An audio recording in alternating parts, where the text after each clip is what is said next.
चलिए अगला क्वेश्चन देखते हैं। अगले क्वेश्चन में पूछा गया है कि संपत्ति अंतरण अधिनियम की धारा 53 कै के संबंध में कौन सा कथन सत्य है, बताना है। ऑप्शन नंबर 1, रजिस्ट्रीकरण एवं अन्य संबंधित विधियां संशोधन अधिनियम 2001 के आरंभ पर या पश्चात अचल संपत्ति के प्रतिफल के अंतरण की संविदाओं को पंजीकृत किया जाना आवश्यक है। 2, अचल संपत्ति के प्रतिफल के अंतरण की संविदाओं को पंजीकृत न होने पर धारा 53 कै के प्रायोजनों के लिए उसका कोई प्रभाव नहीं होगा। ऑप्शन नंबर 3, 1 एवं 2 दोनों, और ऑप्शन नंबर 4 केवल 1।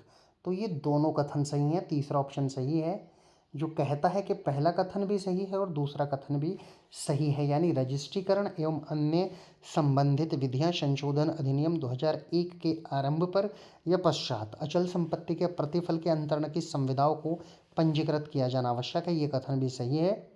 दूसरा कथन, अचल संपत्ति के प्रतिफल के अंतरण की संविदाओं को पंजीकृत न होने पर धारा 53 कै के प्रायोजनों के लिए उसका कोई प्रभाव नहीं होगा, ये कथन भी सही है। यानी कि दोनों के दोनों कथन इस क्वेश्चन में सही दिए गए हैं।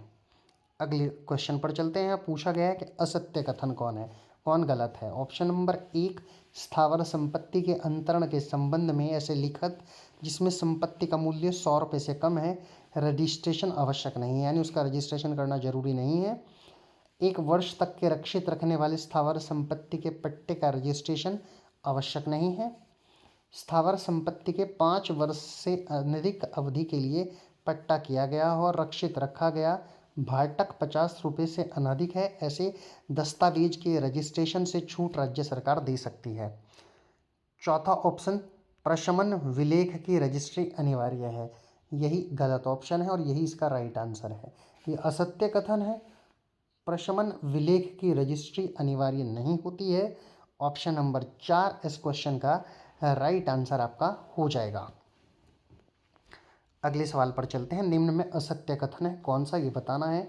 ऑप्शन 1, संपत्ति अंतरण अधिनियम धारा 53 कै के प्रायोजनों के लिए किसी अचल संपत्ति के प्रतिफल के लिए अंतरण की संविदाओं से संबंधित दस्तावेज का रजिस्ट्रीकरण अनिवार्य है, चाहे स्थावर संपत्ति के संबंध में 100 रुपये या उससे कम मूल्य का कोई अधिकार या हित सृष्ट करती हो।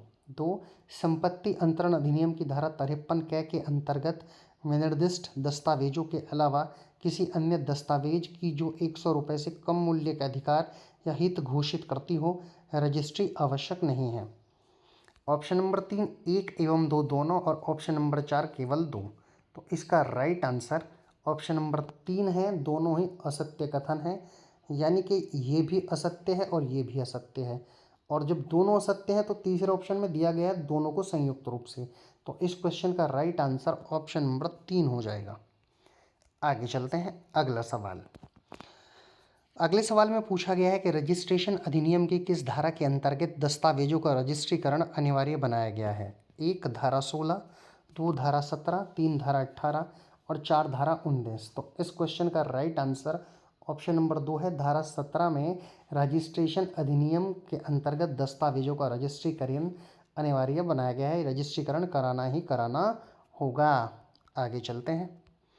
अगला सवाल है, रजिस्ट्रीकरण अधिनियम की धारा 17 के अंतर्गत निम्नलिखित में से किन दस्तावेजों का रजिस्ट्रीकरण अनिवार्य नहीं है। ऑप्शन नंबर 1, स्थावर संपत्ति की दान की लिखतों का।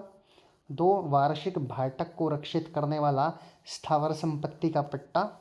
3, ऐसे निर्वसीयती लिखत का जिसमें स्थावर संपत्ति का मूल्य 100 रुपये या अधिक है। और 4, सरकार द्वारा स्थावर संपत्ति के किसी दान पर।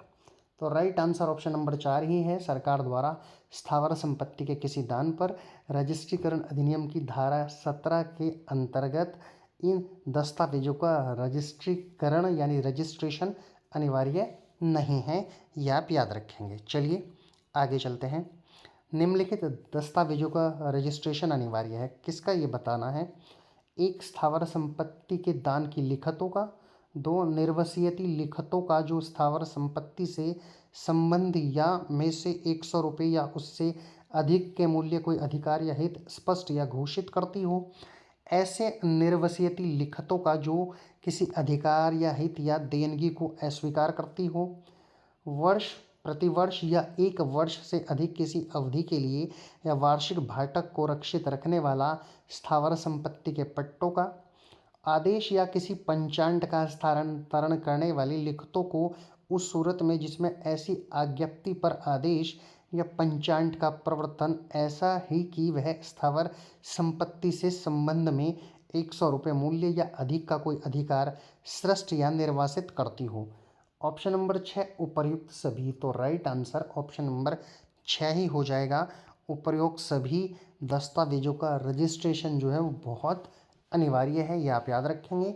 ऑप्शन नंबर 1 भी सही है, 2 भी सही है, 3 भी सही है, 4 भी सही है, 5 भी सही है, ये आप याद रखेंगे। 5 आपका ऑप्शन 5 भी सही है। तो उपर्युक्त सभी छठा ऑप्शन दिया गया है राइट आंसर। ये सभी का रजिस्ट्रेशन अनिवार्य हो जाता है। आगे चलते हैं। निम्नलिखित दस्तावेजों की रजिस्ट्रीकरण आवश्यक है। किस किस का, ये आपको बताना है। कौन कौन से वो दस्तावेज हैं। संयुक्त निधि पत्र, समयाव में के अंशों से संबंधित लिखत की नहीं, इसका रजिस्ट्रेशन आवश्यक नहीं है। राजस्व पदाधिकारी द्वारा किए गए विभाजन की किसी लिखत की, इसका भी आवश्यक नहीं है। असैनिक या राजस्व पदाधिकारी द्वारा सार्वजनिक नीलाम द्वारा विकृत किसी संपत्ति के क्रेता को अनुदत्त किसी विक्रय प्रमाण पत्र की, इसकी भी आवश्यक नहीं है। समझौते के आधार पर पारित की गई डिक्री या आदेश की, इसका बिल्कुल करना होगा। रजिस्ट्री जो आपका रजिस्ट्रीकरण है या रजिस्ट्रेशन है वो करना ही करना होगा। 4 नंबर का आवश्यक है, इसलिए ऑप्शन नंबर 4 इस क्वेश्चन का सही आंसर हो जाएगा। अगले सवाल पर चलते हैं। निम्नलिखित लिखत का रजिस्ट्रेशन आवश्यक है। कौन कौन से का आवश्यक है ये आपको बताना है। ऑप्शन नंबर 1 दत्तक ग्रहण के लिए जो अधिकार 1 जनवरी 1872 के पश्चात निष्पादित हुए हैं और इच्छा पत्र द्वारा प्रदत्त नहीं है। 2 सरकार द्वारा स्थावर संपत्ति के किसी अनुदान को। 3 बंधक विलेख पर के किसी प्रस्तांकन को जिससे पूरे बंधक धन या उसके किसी भाग की देनगी अभिस्वीकृति है और बंधक के अधीन शोध्य धन की देनगी के लिए उस सूरत में से अन्य किसी पावती को जिसमें की पावती से यह प्रकटन अभिप्रेत है कि वह बंधक का निर्वाहन करती है। और 4 उपर्युक्त में से कोई नहीं। तो इसका सही आंसर है, इसका रजिस्ट्रेशन आवश्यक है। इन ऑप्शनों को आप छोड़ ही देंगे। दत्तक ग्रहण के लिए जो अधिकार 1 जनवरी 1872 के पश्चात निष्पादित हुए हैं और इच्छा पत्र द्वारा प्रदत्त नहीं है, ऐसे लिखत का रजिस्ट्रेशन आवश्यक है। बाकी का रजिस्ट्रेशन आवश्यक नहीं है। अगला सवाल, वैकल्पिक रजिस्ट्रेशन का प्रावधान करती है धारा 18, धारा 19, धारा 20 या धारा 21। तो वैकल्पिक रजिस्ट्रेशन दिया गया है रजिस्ट्रेशन एक्ट की, जो 1908 का एक्ट है उसकी धारा 18 में वैकल्पिक रजिस्ट्रेशन की बात की गई है, यह आप याद रखेंगे। अगले सवाल पर चलते हैं। निम्नलिखित दस्तावेजों की रजिस्ट्री आवश्यक है। इच्छा पत्र, 1 वर्ष से अनधिक की किसी अवधि के लिए स्थावर संपत्ति के पट्टे, ऐसी लिखतों का जो ऐसे किसी अधिकार या हित के सृजन या निर्वापन लेखें किसी प्रतिफल की प्राप्ति या देनगी अभिस्वीकार करती है। 4 स्थावर संपत्ति के दान की लिखतों का। तो इसका राइट आंसर ऑप्शन नंबर 4 ही है। स्थावर संपत्ति की दान की लिखतों का रजिस्ट्री आवश्यक है। तो पूछा गया था निम्नलिखित दस्तावेजों की रजिस्ट्री आवश्यक है, तो इनकी आवश्यक नहीं है, पर ऑप्शन नंबर 4 की बहुत आवश्यक है। और 40वें क्वेश्चन का राइट आंसर ऑप्शन नंबर 4 हो जाएगा। यदि आप इस जो हम लोग क्वेश्चन कर रहे हैं इसकी पीडीएफ को पाना चाहते हैं तो हमें कमेंट बॉक्स में ज़रूर लिखिएगा, फिर मैं आपको बता दूंगा कि कैसे आप रजिस्ट्रेशन एक्ट के एमसीक्यूज़ की, ये 100 क्वेश्चन लगभग आपके हैं, इसकी पीडीएफ को कैसे आप लोग प्राप्त कर सकते हैं वो मैं आपको बता दूंगा। फिलहाल ये आप क्वेश्चन ध्यान से करते चलिए, ये आपकी परीक्षा के लिए इम्पोर्टेंट है।